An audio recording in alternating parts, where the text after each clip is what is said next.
No, ready? Okay.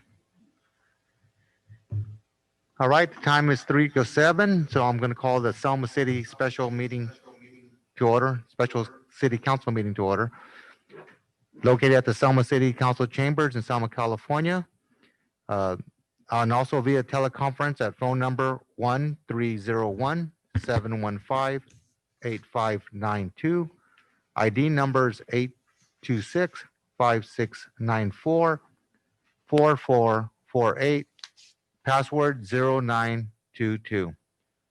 Okay, I just need to read a statement before we begin. On March 4th, 2020, Governor Newsom proclaimed a state of emergency in California as a result of the threat of COVID-19. On March 17th, 2020, Governor Newsom issued Executive Order N-2920, which allows local legislative bodies to hold public meetings via teleconferencing and to make the public meetings accessible telephonically or otherwise electronically to all members of the public seeking to observe and to address the local legislative body. Pursuant to Executive Order N-2920, please be advised that some or all of Selma City Councils will participate in meetings via teleconference.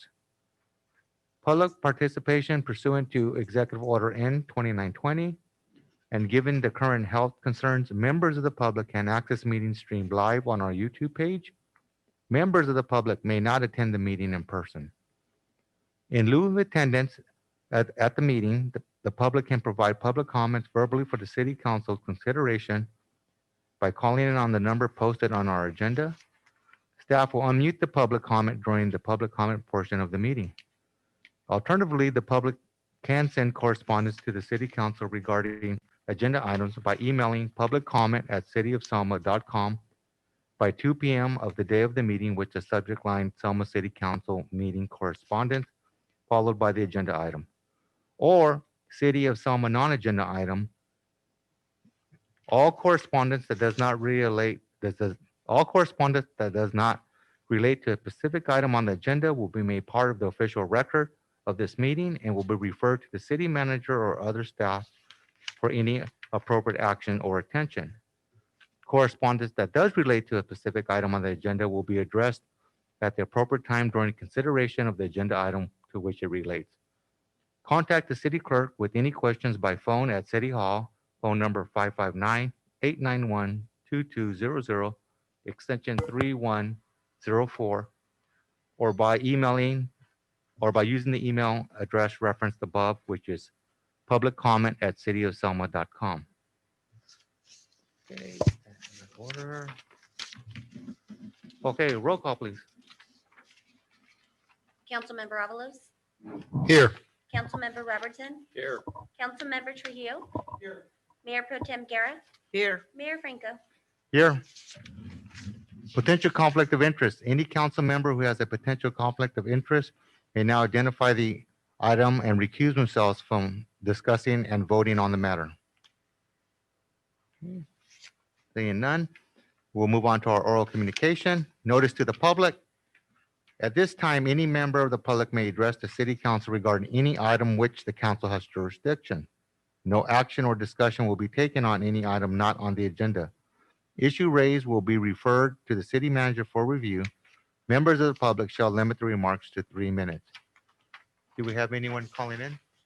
Hi, caller ending in 554. Your line is unmuted. Do you have any comments for council?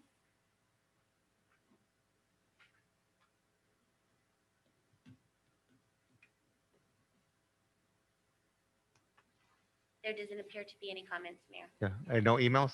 and no email. Okay, with that, we'll close the oral communications and move on to our workshop, our regular business. Presentation and discussion and direction regarding the Mountain View Avenue interchange. So this workshop, just to get the public up to speed, is an item that was tabled. Council requested a bit more information, and out of that request, we tabled the item till today and got all the parties here to relay the information and for us to continue our decision about the Mountain View interchange. So with that, I will hand it over to Teresa.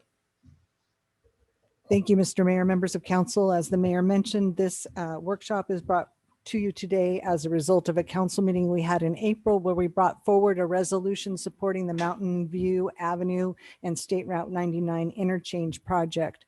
And there were a number of questions. And so our partners with Fresno County Council of Governments and Tulare County Association of Governments, and of course Caltrans, all came together and thought that a workshop where we could answer your questions, give a brief review of where we've been, and really focus in on the steps that we need to take to move the project forward and position this project as a viable regional project for the future. With us today, we have Joey Daggett, our city engineer. We also have from Caltrans, Diana Gomez, Michael Navarro, Eric Olson, and Jeannie Wiley. From the Fresno Council of Governments, we have Tony Boren.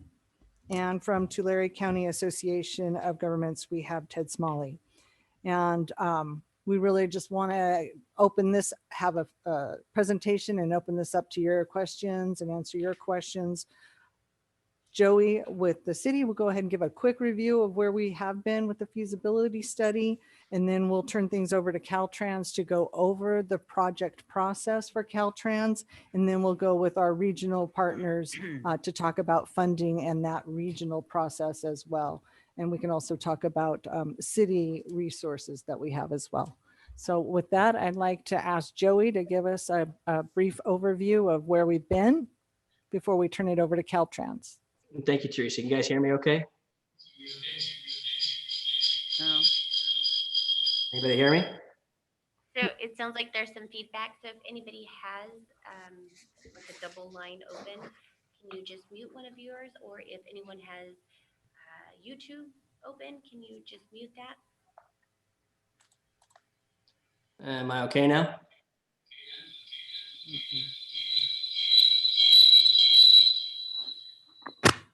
You know what? I'm going to try and hang up and call back in. Stand by, guys. Yep, you're fine now. Can you hear me now? Yeah. Okay, good. Well, thank you, Teresa. Good afternoon, members of the council. Yeah, so early 2019, a feasibility was done for Fresno COG, which involved Tulare County, City of Kingsburg, City of Selma, to evaluate the near and long-term improvement alternatives for Mountain View 99. So essentially there were 4 different scenarios studied. The first was an all-way stop control at the off-ramps and on-ramps on either side of Mountain View overcrossing. The second was a traffic signal at those intersections. The third was a roundabout at the intersections. And the last was a full L9 interchange. With the study, they essentially gave us the total capital cost, or an estimate of the total capital costs. I don't know if you have a copy of that in front of you. The alternative one, all-way stop control, was $7 to $9 million. Alternative 2, which is a signal, $10 to $12 million. The alternative 3, $10 to $12 million, which is a roundabout. And the long-term alternative, the L9 full interchange, was $60 to $77 million roughly. These different alternatives were again analyzed for the near and long term. So I think it was out to 2045. In a nutshell, the alternative 3 was the roundabout, which had a level of service of A and B on each intersection out to 2045 was kind of what we recommended back in April of this year. A brief synopsis of kind of the outcome.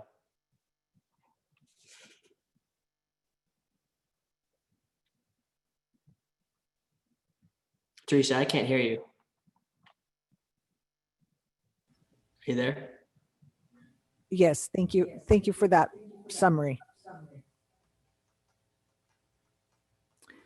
At this point, I think we can go ahead and introduce Caltrans and go over the the resolution, some of the changes that were made because the process that Caltrans takes with the project, with the PID, project initiation document that we need to do. We don't want to get ahead of that process. And so we made some edits to the resolution that are more in line with the process we still have ahead of us. And Caltrans can explain that for us. Were you able to hear me, Michael? Yes, we can hear you just fine. Our director, Diana Gomez, is on the line. So I'm gonna let Diana say a couple opening remarks before Jeannie goes into her presentation, if that's okay with the council.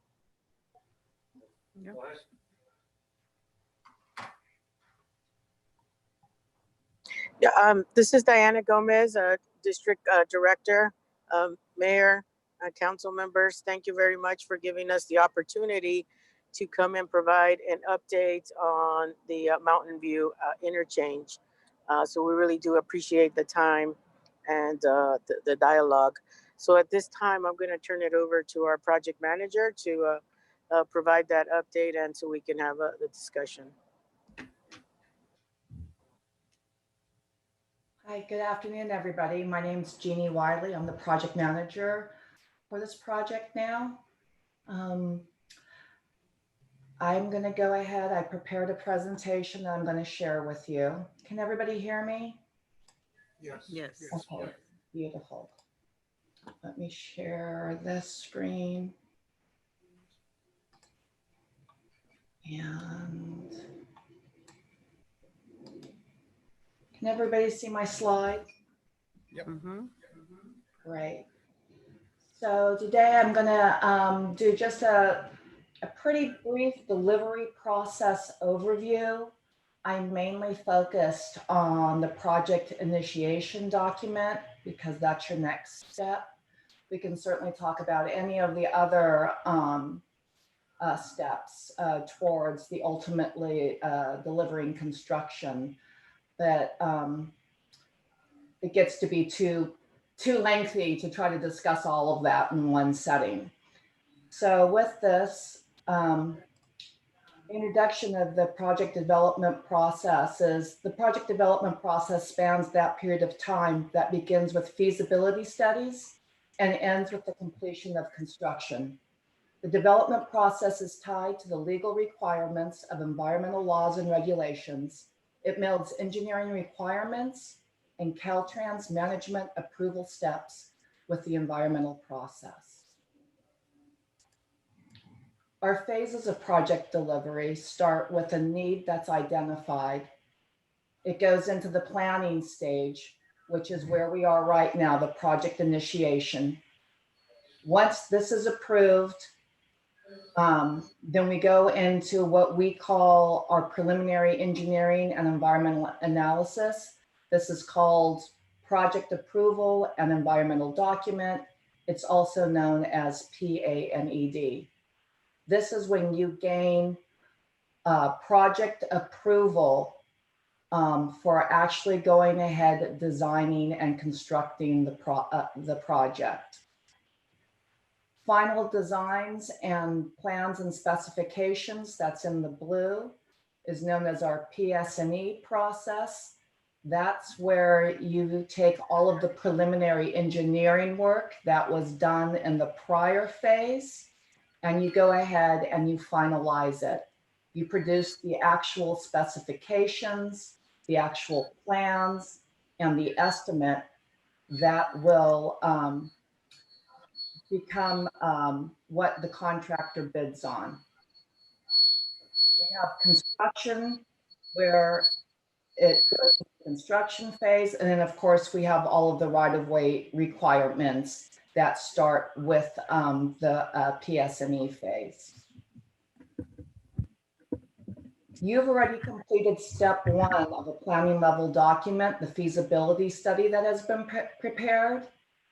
You looked into what your needs were, and you focused on identifying and clarifying the specific transportation system problem, and then looking for practical solutions. You provided project goals, objectives, and a preliminary scoping in your feasibility study. The next step is the project initiation phase. And this is where, oops, sorry. Why is this needed? I would think would be a very good question. It is a mandatory step in the project development process to gain approval for constructing any improvements on the state highway system. It develops the project's purpose and need, its scope, the cost, the schedule, and any risks associated with the project. The need and purpose is very important. It must satisfy a clearly defined purpose and need. It must meet state, regional, and local goals and objectives. The environmental determination document that comes out of this step is that it's state and federally mandated for environmentally clearing transportation projects on our system. And a preliminary environmental scoping document is used to identify the efforts to conduct subsequent environmental studies and prepare the environmental document.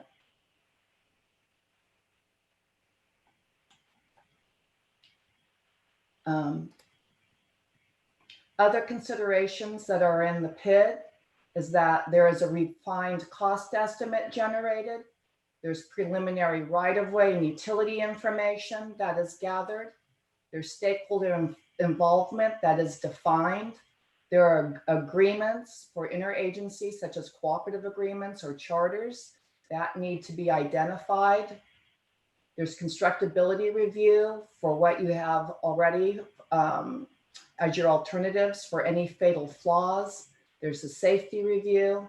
And then of course a risk register is generated.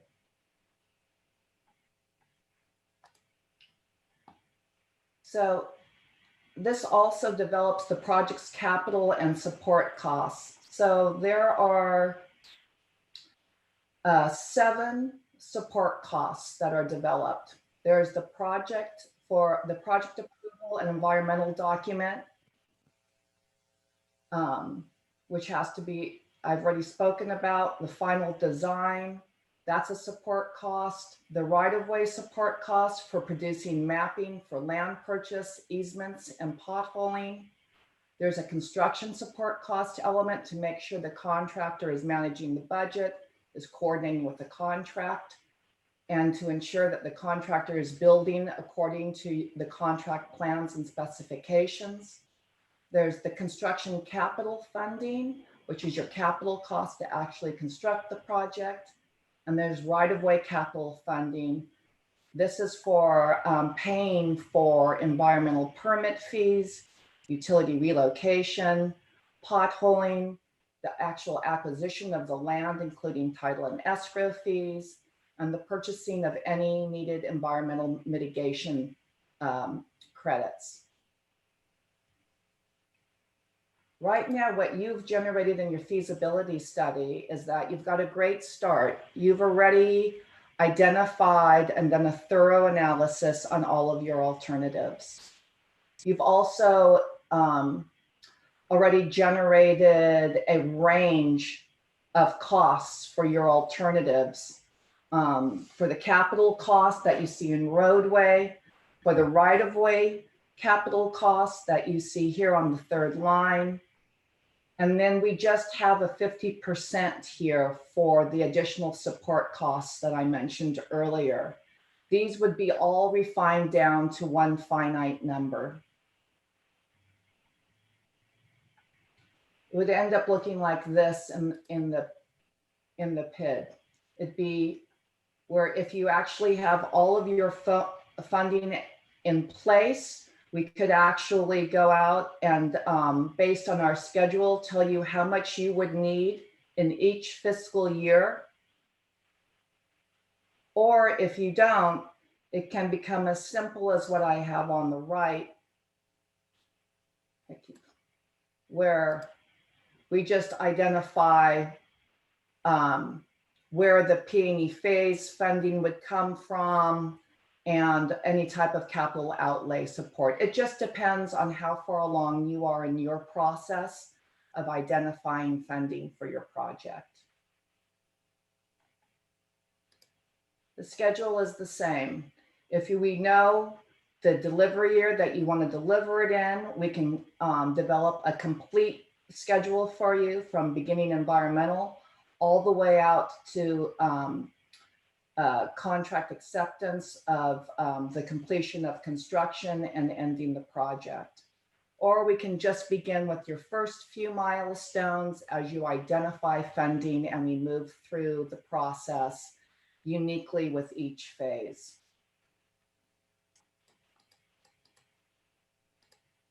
The final is developing a risk register, which is really crucial to the delivery of your project.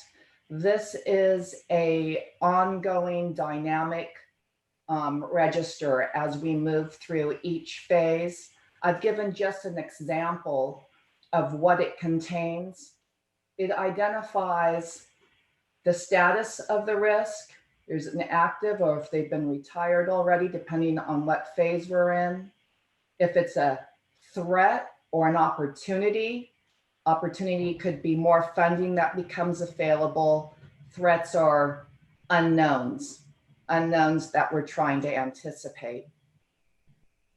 The category is defined by where does the risk lie? Is it a design risk? Is it a construction risk? Is it an environmental risk? And then we move through the title of the risk. The risk statement identifies, because of this, then this may happen.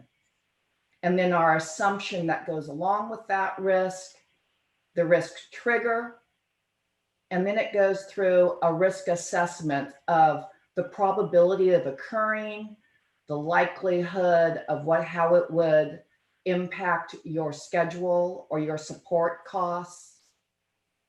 The red means it's a high risk. The yellow is a moderate. Then it is about the strategy of how you're going to move through that risk. And then there's a response. And that response is about, okay, this is what we're going to do. If this happens, this is how we are going to mitigate that risk or avoid that risk or accept that risk. And we go through a whole meeting about each time one of those risks appears. That's pretty much the PID, what you would get from the PID document. Does anybody have any questions regarding it?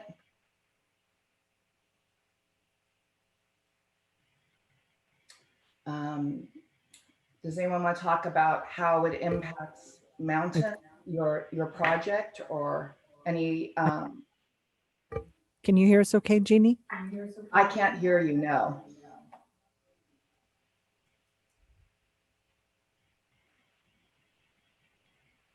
I still can't hear you, gosh. I was hearing you before. Okay, I can hear now. All right, Okay, I'm going to do a test. Can you guys hear us? yes. Okay, I think we did have some questions here. Sure.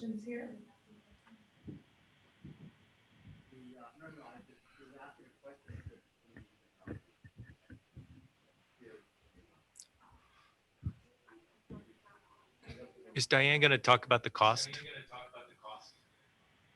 Do you want Yes. us to talk about? Or Jeannie, I mean, sorry. Oh, sure. So do you want to know the cost for doing the PID? Yes. So we feel that it would be a maximum of $150,000 to do the PID for you. That's a maximum. But that does not include looking at the L9 configuration. Since that wasn't really studied in your feasibility study. So that's what we're looking at. So what would the appropriate cost be for this alternative, the roundabout? Is that what we were looking at the last time? We would be looking at all three alternatives. They would each be included in the pair. I mean, in the PID. And then we would identify like a programmable alternative from that. So if I could expand on that, we had brought forward in our resolution in April our support or wanting to garner support for a particular alternative, understanding that the L9 was the ultimate long-term goal. And Caltrans did bring to our attention at that time that what we need to do is get through the PID before we make a final alternative recommendation or a final recommendation in that process, because there's a number of other studies that still happen in the PID process. Correct.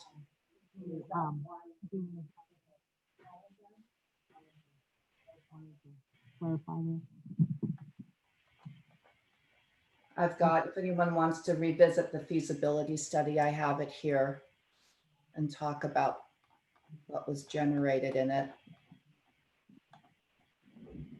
It's really in-depth, a very in-depth analysis with alternative 1 through 3.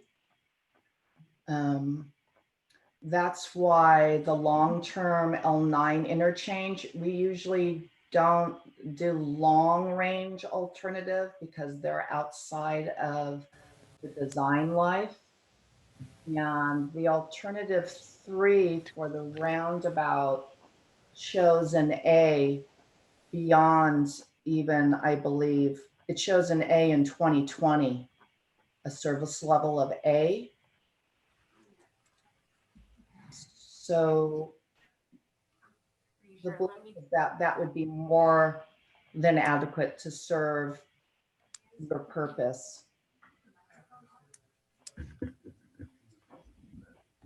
Were you looking at wanting to generate an L9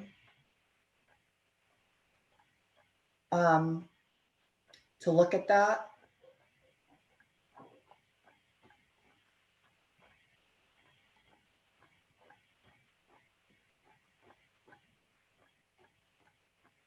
I'm sorry, I can't hear anybody. Hi, Jeannie. I think we're having a bit of audio. Can you give us a minute? And let me find the right, scrolling to the right page in your feasibility study.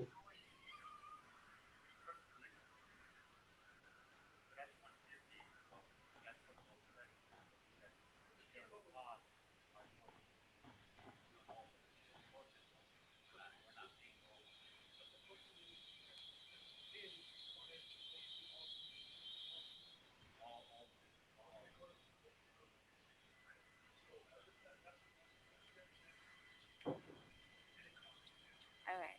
I'm going to switch to the audio. Okay.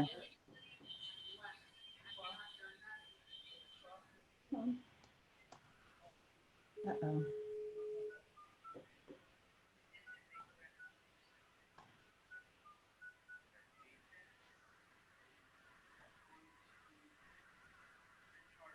Welcome to Zoom. Enter your meeting.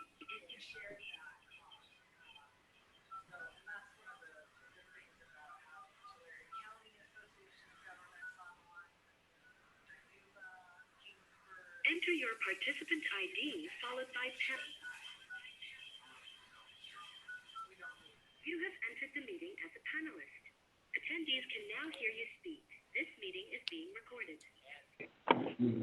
Okay, I want to make sure that everyone can hear us now. Can everyone hear us? Yes, we can hear you. Yes. I can hear at the moment. Okay, so there's obviously some audio issues still going on. I think these are the same audio issues that we were having initially yesterday during the, before the start of the council meeting.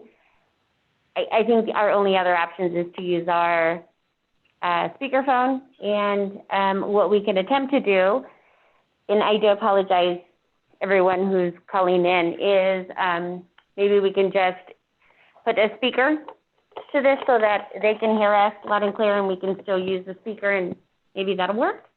I don't know, I apologize. So I think we still need council to use your microphones and we'll try it this way.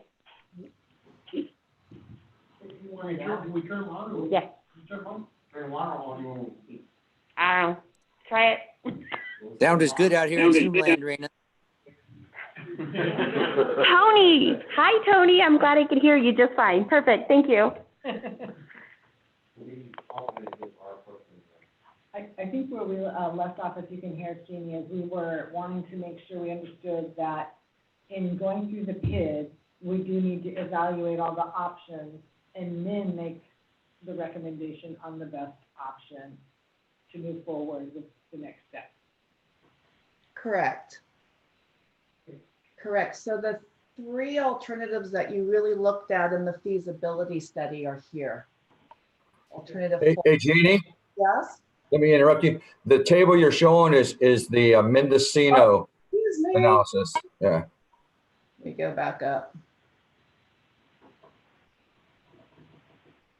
And then the other question that came up was about how we might be able to share costs on the approximate $150,000 for the PID. You want page 27 of the report. You go to page 27. There we go. No, I wanted to show the level of service. Here it is. Thank you. Okay.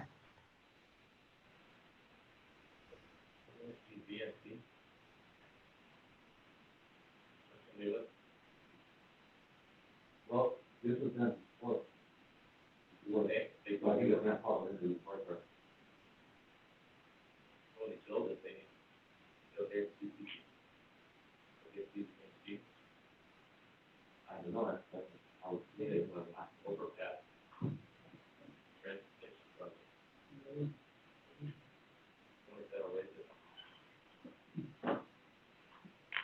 Okay, Jeannie, did you want to proceed? Excuse me? Couldn't hear you.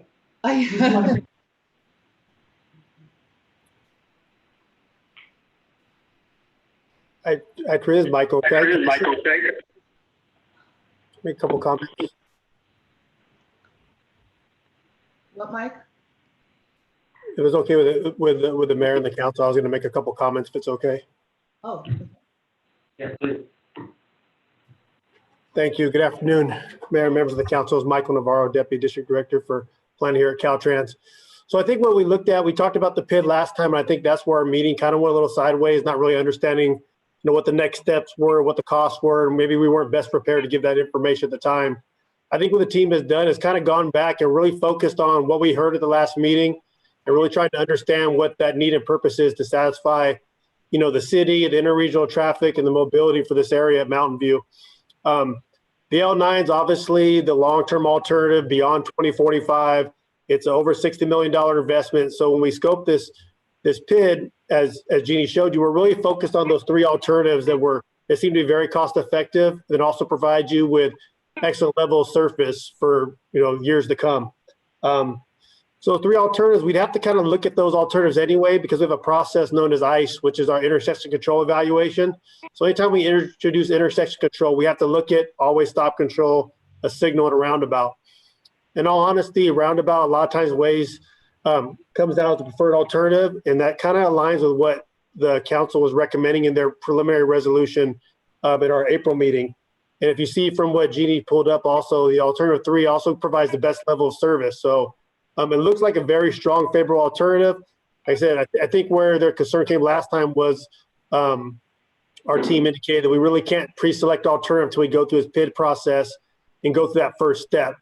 But this feasibility study that prepared in conjunction with TCAG and Fresno COG really did a lot of the early legwork that we would normally do as part of a PID. And that's why that cost Jeannie's thrown out is a not to exceed 150. We're hoping to come in even lower than that. Typically, if we're scoping an interchange for a PID, we'd be throwing out a number probably over $200,000. But because so much legwork was done, we have a good, clear idea of what the scope and the need is for the city. We feel really, really good about this one. So hopefully that provides a little clarification. I'd be happy to answer any questions. Thank you. Any questions today? I'd like to know more about the allocation. what do they estimate? Can they give us? Mike, can you give us I know you don't have a hard number now, but can you give us basically estimate of what do you feel, what percentage of that 150 estimated cost would be on Selma? So unfortunately, I don't think it's really like Caltrans position to be able to assign cost on a study like this. It's recognized that there's benefit to the various agencies that participated. Obviously, it's in Selma's sphere or the city limits, and then you have a leg, Kingsburg as well. And then there's obviously benefits to Dinuba, which has piqued the interest of TCAG in this particular location. But my apologies, I wouldn't feel comfortable assigning responsibility to the various agencies. I think this is a unique opportunity where you have a partner south of your county line that has expressed interest in participating in a project like this, because normally we don't see that very often. But like I said, I don't think it's really my place to really assign responsibility, if that's okay. Right. Yeah, no, I understand that, but we just want to make sure that this cost of the study is going to be a shared cost. We just don't know what portions are going to be allocated to the partners involved, correct? I think that's a discussion between the member agencies. So maybe I think the next item on the agenda is going to discuss potential funding. I'm not sure if that's going to be covered in there, but I'm not sure of what the actual funding commitments are at this time. Okay. So I'm reluctant to assign that cost. That might require further discussion with the member agencies, and I'm hesitant to speak for a particular agency. All right. Thank you, Mike. Any other questions? I think this is our only option is to walk around Do I this. need to turn on my mic or, okay.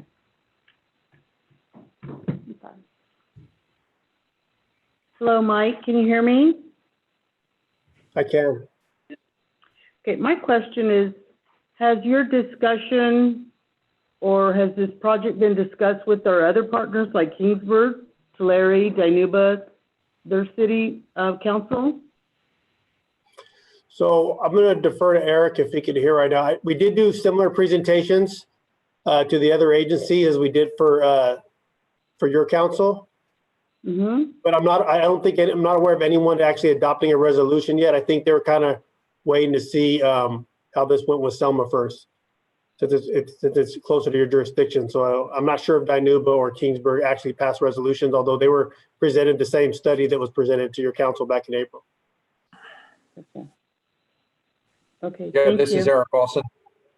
This is Eric Olson. I'll add a little bit to that. And Ted may know, excuse me, Ted may know more than I do about Dinuba. We've made the presentation to the city council of Dinuba, and they made some sort of motion, but I don't know, excuse me, exactly what. When we made the presentation to the city of Kingsburg, their interest was in the Mendocino interchange. So again, I don't know if they passed a resolution, but it wasn't specific to Mountain View. Mm. Okay. Okay. Mr. Chair, this is Ted Smalley. May I respond? I'm gonna go ahead. Is somebody responding here? Ted wanted to come through it when you're comfortable. Go ahead. I can only hear you through that. Oh, you have a moment to respond. Oh, okay, go ahead and respond, Ted. Okay, I'm sorry. I didn't want to inappropriately talk. I'm Ted Smalley, the director of TCAG. We have actually talked about this project for a couple of years. And I would just say Dinuba is absolutely on board. So is the TCAG board. And we have already discussed with our board in concept contributing $50,000 towards the PID. So we're willing to partner with you all. I think once Selma takes action, we'll immediately at our next meeting take action to partner with you on behalf of the county and the city of Dinuba. Okay. We're waiting for us to take the lead because it's in our sphere, you know. But it's in Kingsburg's too. So since it's in Kingsburg's sphere, have we talked to them? Has their city council drafted any kind of resolution to assist with the cost of the PID? We had discussions with them about the resolution, back in April. We were all in communication about using the same draft resolution once that was finalized. But as far as sharing of costs, I have not directly discussed that with them at this point. I don't know if, Tony might have more insight to that. I don't know if it's a million. You're not talking into your mic. Okay. So, Yeah, I think it's only the speakers, so did you want to repeat that? I do apologize. I know, I don't know my. Hi, group. This is Teresa. The question was, has Kingsburg then also has anybody discussed with Kingsburg the possibility of sharing in the cost of the PID and also doing a resolution? And I was sharing with the council that we have all had communication with Kingsburg and as a group about using the same resolution to take to our councils. I don't believe Kingsburg has brought the resolution to the council. They were waiting for us to finalize the editing on that resolution. I myself have not had a direct conversation with Alex yet on a portion of paying for the PID. Tony, did you have any other insights into how we might look at sharing in the cost of the PID? And thank you, Ted, for your generous contribution towards the PID. We definitely appreciate $50,000 going towards that project from Tulare County and on behalf of Dinuba. Teresa, in response to your question, I would say, I think we could outreach to the county of Fresno and maybe they could find, 25,000 or so. And then with Ted's 50, little by little, the number shrinks. There just is no good answer. It's basically trying to find some partners who are willing to bring their wallets to the project, just to be blunt about it. I have a comment. We're going to pass the speaker over I have a to. comment after you talk. Start off first. I have a comment. Gotcha. Yep, just raise your hand for me and I'll bring you a speaker. that's what concerns me. Here we are talking about the costs on this project initiation document, which is pretty affordable. Usually they're $350,000, $400,000 because of all the legwork that's been done up until now. But what happens when we get to the actual construction? I mean, those are big numbers. Are we going to allocate it by the same percentage that the PID is allocated?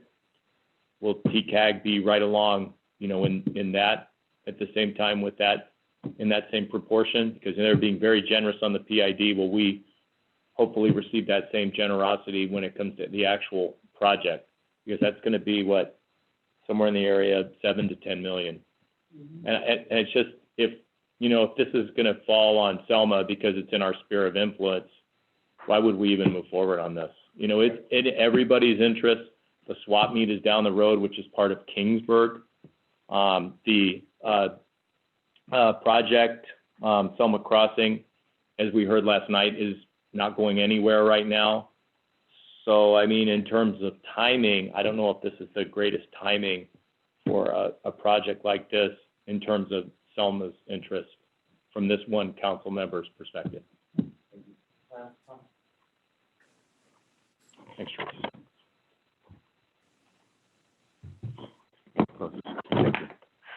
Sorry. Thank you for your comments there, Scott. I'm actually of the opposite point of view. I think actually right now is the best time. I think we're looking at what ifs in the future and not worrying about going just the next step. And even if we do a resolution to say we want a PIP study, that's not to say that we're committed to paying for that study, just saying we're willing to go to the next step and see what the price is then. Because the last thing we want to do is not put us in a position to go after some federal or state funding, making this a regional project to pay for it. And we have partnerships, they have cost sharing. It's almost like we're saying, unless I know the exact amount, I want to pay for it all, rather than saying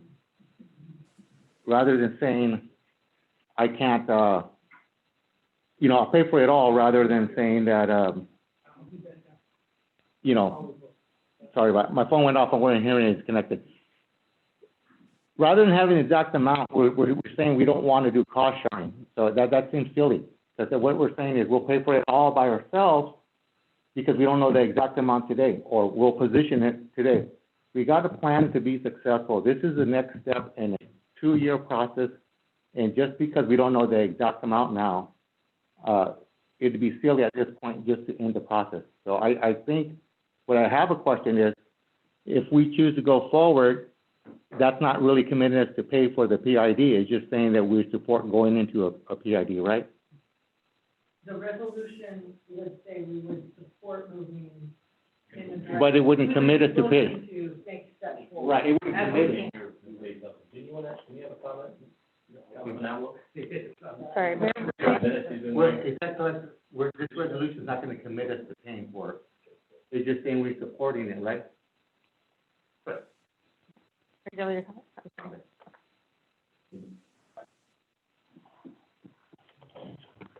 Okay, can you guys hear me? Can you guys hear me?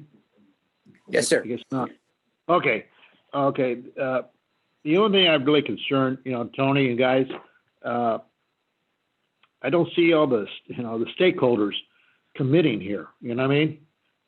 It kind of, bewilders me a little bit, Kingsburg not committing, other entities are not, look like they want to go in a different direction, you know what I mean? I mean, that's okay, don't get me wrong, that's fine. I thought when we discussed this a long time ago, I thought everybody was on board, but apparently what I gather, no, they're not, So that's a great concern right there, Tony and you guys. That's telling me that, we have some issues here we have to work through. And when we have issues like this, these items will have to be, I want to say, tabled for a later date until we get more clarification on the parties that are going to participate. You know what I mean? And if they want to participate, and how much they're going to participate in, at what percentage, I mean, it's going to benefit everybody. If we're going to do it, we're going to do it right. We're going to do it the fair share across the board. And if you're not going to be a fair share across the board, that tells me I'm only going to contribute a little bit. And I said, no, if we're going to do it, we're going to do it equally. If you're not, forget it. That's the way it rolls, man. That's all I got to say. As a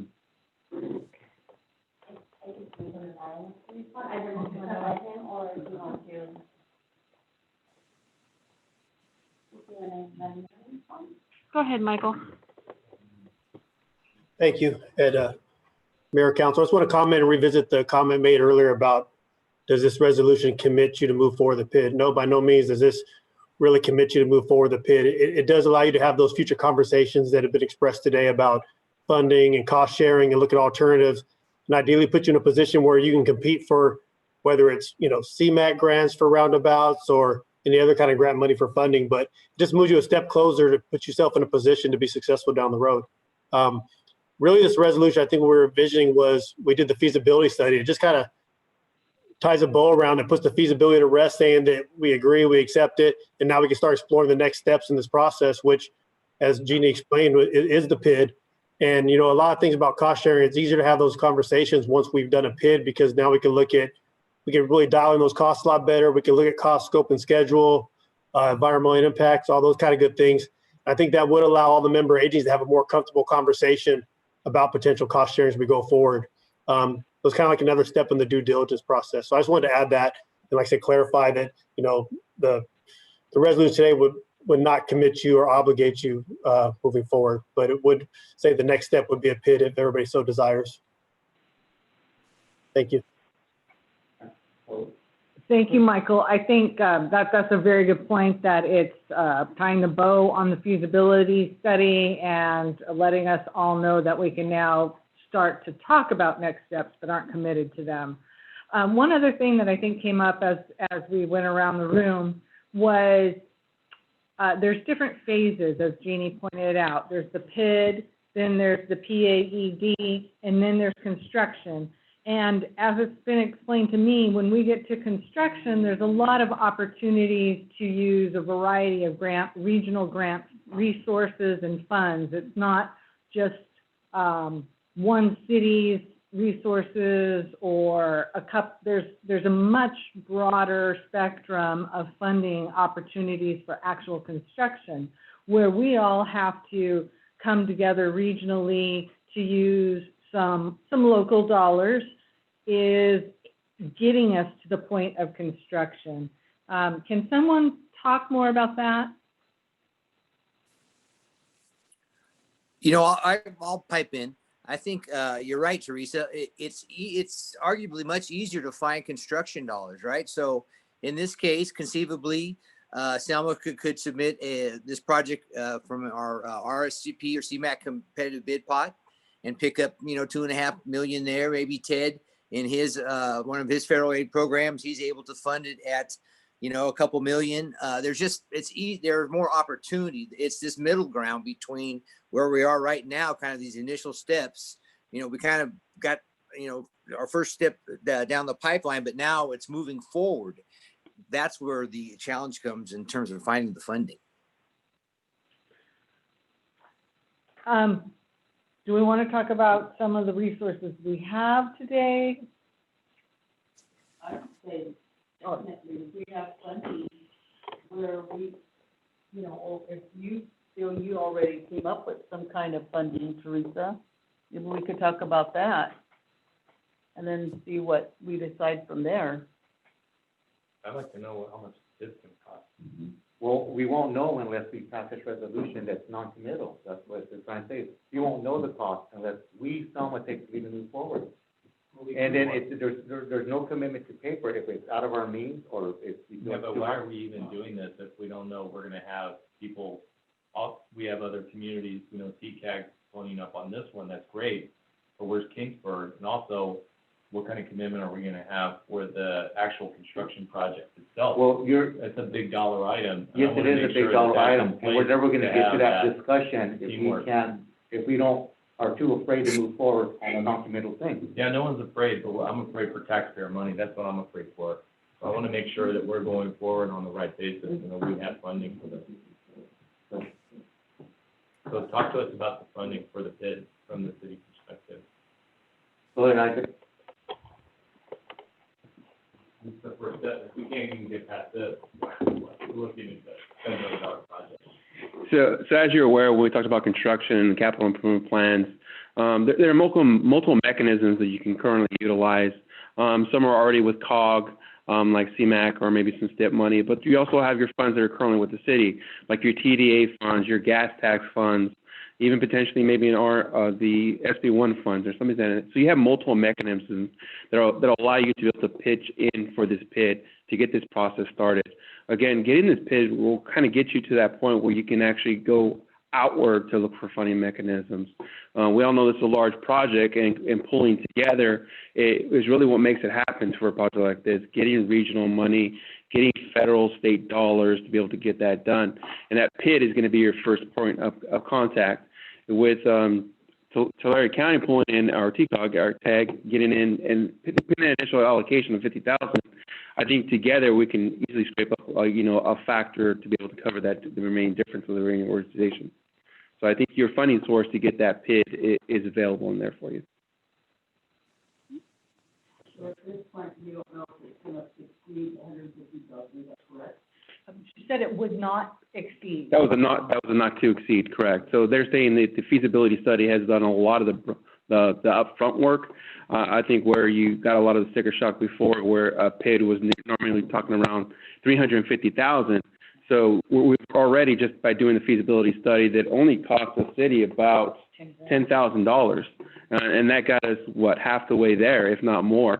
So I think getting that initial investment over and above what that may be, and again, sharing that cost allocation, and then whatever that fair share may look like. But again, you have those funding sources to be able to get you through that process. And then you start having the next conversation of funding sources. And again, it's not going to be one pocket that's going to fill, just like Tony Bourne said. This project is large, yes, but you have other mechanisms and future funding that we can look at. Also, you have Measure C coming back, all right? It's coming back to the ballot. Is that funding source going to be available? When it comes to grants or looking at external dollars, the main thing is, if you are you shovel ready? Are you ready to get there? Because that's what, when we do a lot of these grant applications, that's what they want to know. They want to know, can you get it done, and where are you at? Is the environmental done, and things of that nature. So taking those steps will help you get to that next level. Well, the next question, I'm glad you brought up Measure C because, Measure C, back on the regional transportation plan, I believe the Dinuba overpass was put as well. And we haven't talked about that at all. Where does the Dinuba overpass, which is kind of to relieve traffic from the area that Selma is actually growing in, which is in the northwest area and would benefit Selma, where is the Dinuba overpass in relation to this roundabout? In other words, is there prioritization of this one over that one because it's so much cheaper? Will it go on Measure C first to be considered? Because the Dinuba, I know, is on the list to be considered for the next Measure C after the 2026 or whenever the vote actually takes place to fund it again. Tony, can you answer that? Tony or Mike? And then we'll get back to Mountain View. Yeah, Michael has his hand raised. Michael, do you want to? I think my hand's up from last time, but I'll go ahead and take a stab at that and then turn it over to Tony if you like. So to me, I feel like these two projects shouldn't be competing against one another, shouldn't be viewed that way. I think they both stand alone on their own merit. They both have value. Obviously, Dinuba is going to be a much more expensive project. And so I would recommend the city not losing sight of pursuing Dinuba, but I don't think you need to give up Mountain View to do so. As you mentioned, there are new RTPs being updated. There's also going to be a new Measure C. And for us to build brand new interchanges, it takes from start to finish, meaning from the time you do your feasibility study and go through that whole process that Jeannie showed. For us to do an interchange from start to finish, I mean, you're talking usually over like 7 to 10 years a lot of times. So, I mean, but you have to start at some point. Fresno COG funded a feasibility study for 99 Dinuba, I think it's 2019 or 2017. And it did look at that on how Dinuba would benefit Selma. And for the near term, like in your existing condition with your land that you have now, we know 99 bisects your community. A lot of your growth there is on the east side with your commercial on the west side. It really didn't bleed off any traffic. You can pretty much maintain the same level of service in your existing condition. It did show added benefit in the future, like in the 2045 scenario, and I apologize, I'm looking away, but I'm looking at the study right now. It did show Floral still did fail in the future with Dinuba, but there was some decrease in delay with Dinuba in the future, but that was in like the long term once you start developing like your business district on the west side you're looking at and the additional residential on the east side. So I think there's value in Dinuba long term. And like I said, I think they have different benefits to each project, and I don't view them as competing against each other. I think they serve different needs. Mountain View is obviously, it's expensive, don't get me wrong, but it's kind of more the low-hanging fruit when you start talking about looking at interchange at Dinuba. So I would imagine that the cost we gave you for an L9 in the future with Mountain View, you're probably looking at a similar cost, if not more, at Dinuba, because you have the railroad crossing on the east side. You'd have to beef up the east-west circulation with your grid system. But like I said, I think they're both very good projects for Selma. I wouldn't lose sight of either of them, and I wouldn't view them as prioritizing one against the other. Are any of those alternatives, Michael, available for Dinuba? The roundabout, the signalized, the other one. Is there anything other than an L9 really available for that Dinuba road overpass? So Dinuba would be a little bit different. It'd be a much bigger structure. We haven't gone through and looked at various alternatives, and that's another one where basically to kick that off, at some point you'd have to do a PID or the PSR document that we're talking about for this very location in Mountain View. But typically, like I said, if we're talking much further out in the future, latter years of the measure, it'd probably be a little early to start that PID, in my opinion, but something we could definitely discuss. But during that process, we would look at various alternatives. I think the concept we drew up before was compatible with the L9. The feasibility study that Fresno COG paid for did look at two different alternatives. They basically looked at a full-blown interchange and an overcrossing. And, without looking at the numbers too closely and just my personal opinion over the years, Obviously, the issue has been getting people across the freeway, right? So your east-west connectivity. So it might be something we can look at when we actually do a PID or start scoping it at some point, is that you would look at, maybe an overcrossing that's compatible with adding ramps in the future or something along those lines. So in all honesty, we haven't explored it as much detail as we did in the Mountain View location, but we did do, like I said, our VRPA, courtesy of Fresno Cog, did a very detailed operational analysis that looked at the level of service with and without an overcrossing and with and without the interchange. So I hope that helps answer. I appreciate that, Mike. I guess I just say that because things have changed. Amberwood ready to go at any time. There's contracts that have been signed.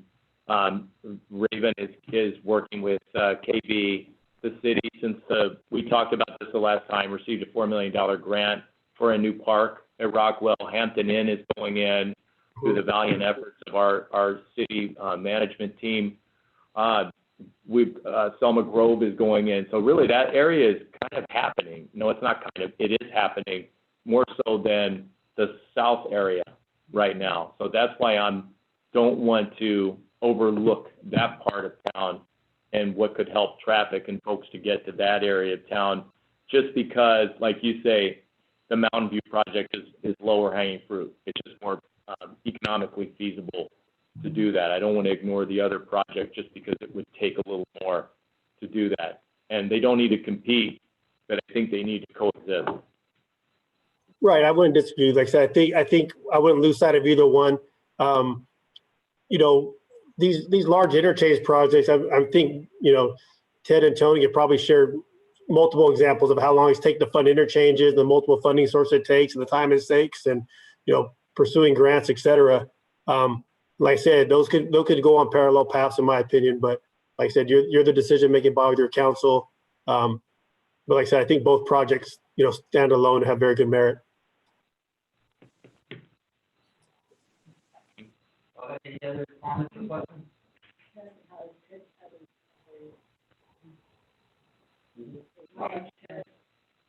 Ted, did you have any comments? Yes, I just really want to encourage you all. I understand it's a tough decision. We work with all kinds of size cities in Tulare County, and these are tough moving forward. But I just want to share an example with you. The city of Farmersville in our county, city under 10,000, face the same challenge. What do we do with an interchange? We worked with them. Certainly they put some money up in the beginning. And if you go to their town now, they have a double roundabout entryway into their city. And that's because of what Tony said. And please don't lose sight of that. The CMAQ money is under our control in our county and under Tony's control in his county, or his board, I'm sorry. It's not Tony's money. But the bottom line is it's in control there. And when you're talking about roundabouts, this is a significant funding source that could really help pay for a big chunk of this. So I just want to encourage you, the TCAG board, representing Dinuba and the county and all of us over here just south of you. We've talked about this in concept, and our board in concept is supportive. I'm going beyond someday just the project study report, but understanding that someday we'll especially be helping with that chunk of construction. So I just want to encourage you all. I understand, but if you want, I can certainly give you different phone numbers of electeds you can talk to in our county that can talk about how this can work.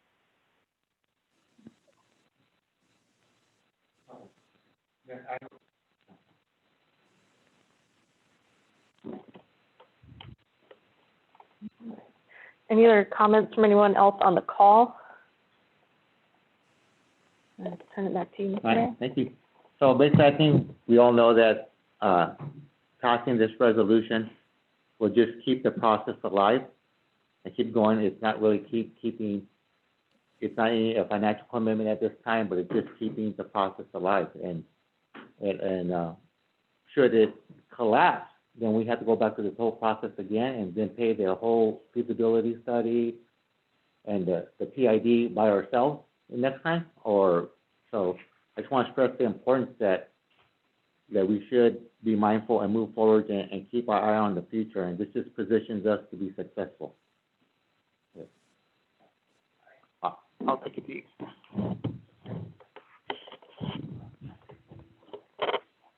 Thank you. I guess I want to ask if at this point, what I'm hearing is if that we can keep these projects coexisting, that there may be interest in looking at the resolution again in front of council. Is that if we can continue our discussions about how we do the north end, east-west crossing, that's an issue for our community, our residents, the bottleneck at Floral, and how we address that, and how we address Mountain View. There are two separate projects. There are two separate projects.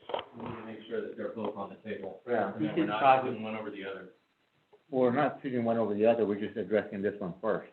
And then, if you want to look at the cost of a PID for Dinuba, we can bring that to council too. What would be the process of starting that? There you So, go. yeah. So we should keep both entries.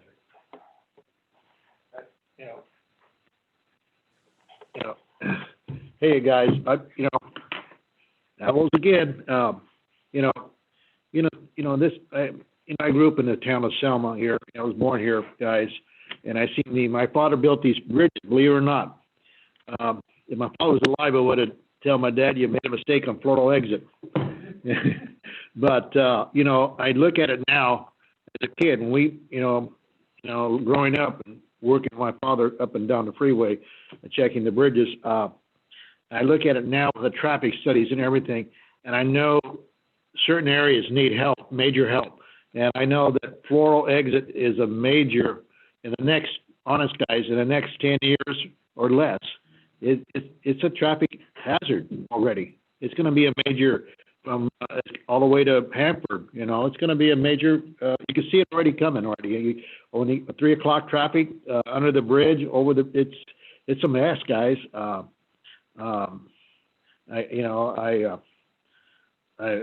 Unfortunately, we have unfortunate things happen when we build construction of freeways and bridges. We don't have foresight down the future, and I think it's time for you guys up there and council government to have visions beyond the mark, beyond the 25 mark. Unfortunately, I see what's taking place now. We're going to have to develop. If towns are going to grow together, we got to be smart and how to plan it for the future. And what direction we're going to grow. Dinuba's going to grow, Selma's going to grow, Kingsburg's going to grow, Falmer's going to grow.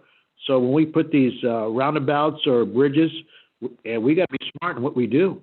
And and we got to look at the economic growth and what direction is it going, and we got to address those issues in that direction. If we don't, if it's not moving over here, okay, guys, if it's moving over here, we got to address these issues first before we go back over here because nothing's going on.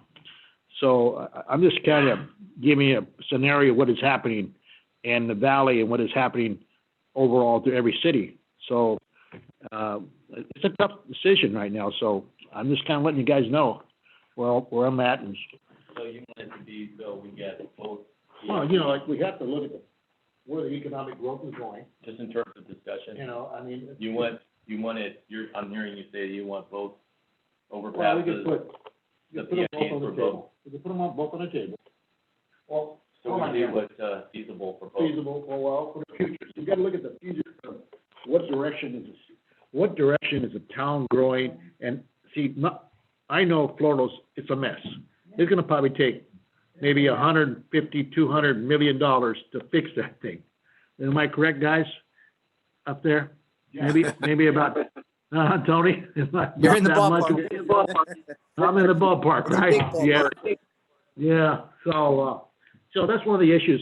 I'm telling you guys, I'm looking at where it's going to grow, how the town's growing, and we got to address those issues in how it's growing that direction.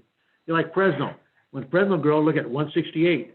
I was on the special committee to address that issue there, Tony, on that issue with the county supervisors to address that road to make it grow faster.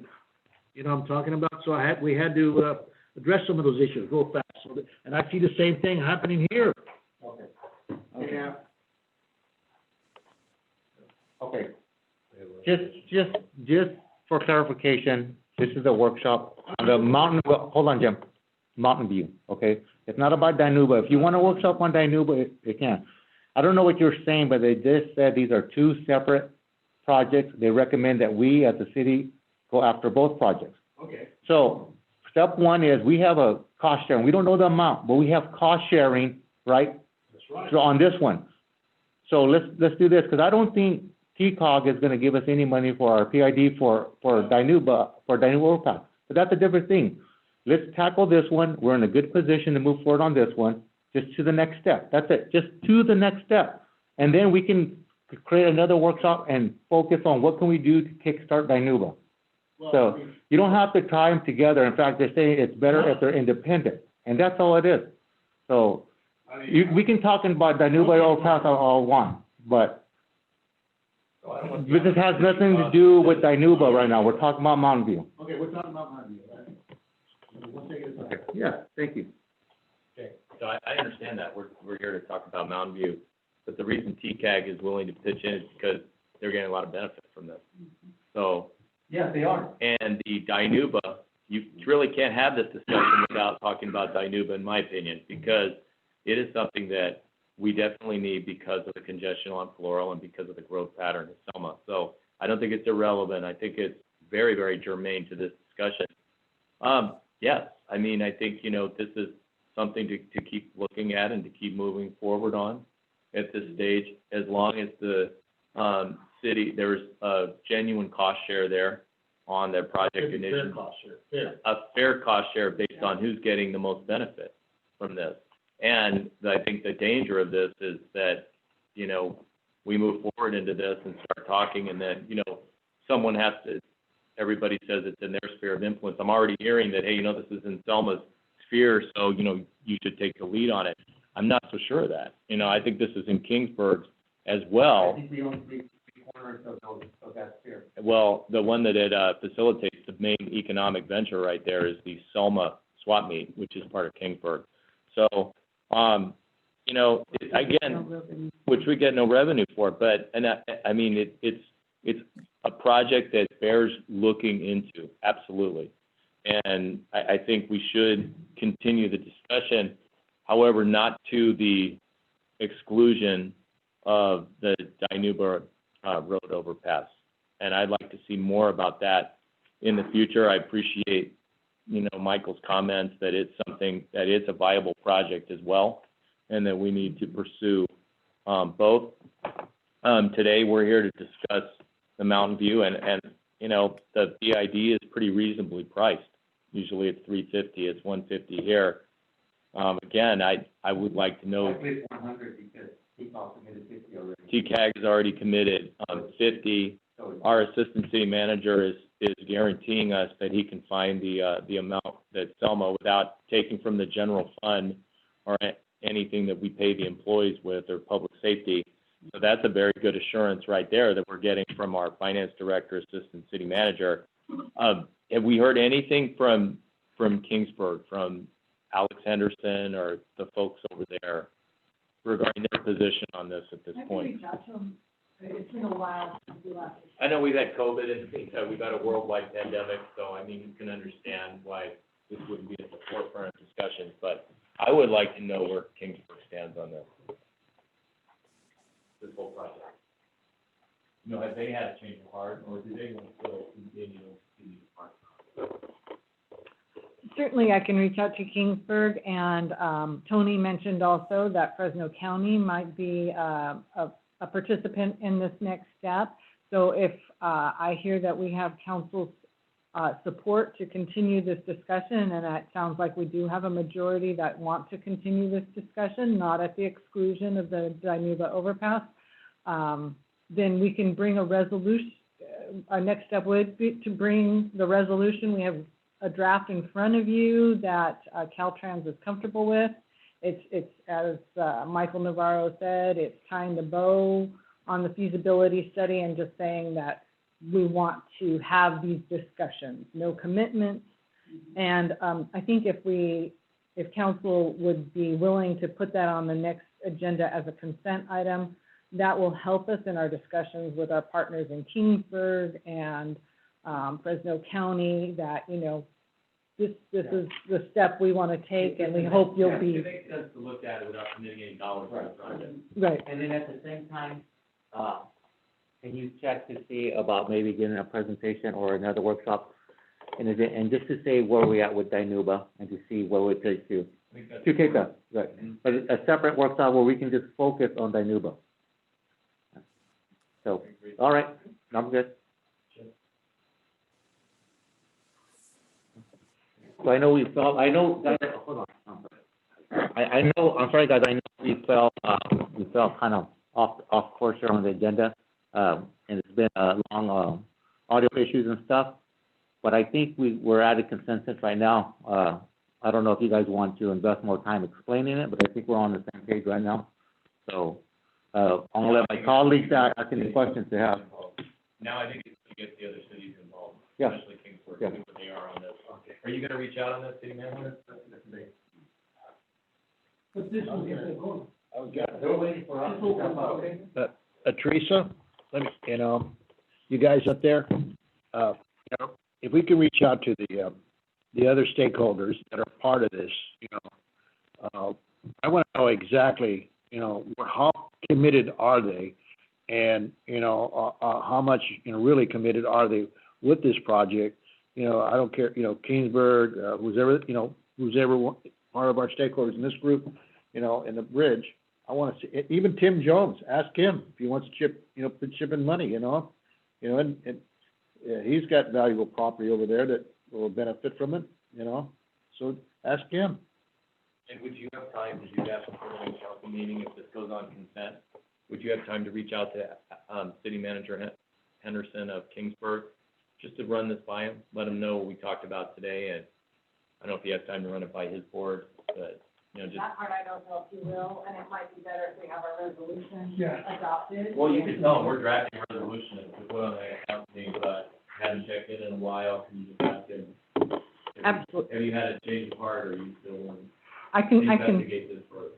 I can check in with him before our next council meeting. And the draft resolution, I'm hearing we're okay to put that on consent.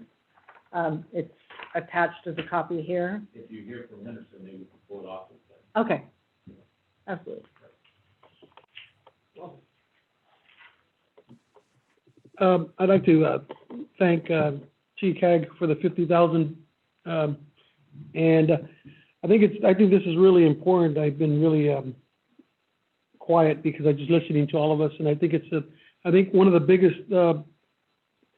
statements was to put us in the position to be successful down the road. I think we as council I think we all want to be successful. I think we have interest in Dinuba, and I think we have interest in Mountain View. They're both gonna help our community. I strongly think that we need to be doing this. This is the future economic growth for our community. Both these areas have importance, but I think that doing a joint powers agreement or doing a joint effort is a plus. I think economically it's a plus, but one of the most important statements said today was putting us in the position for the future, and I really hope that we can do this. So I hope we follow through with this, and I thank you guys all for getting involved and all your input. It's very important. It's very important. So that's all I got to say.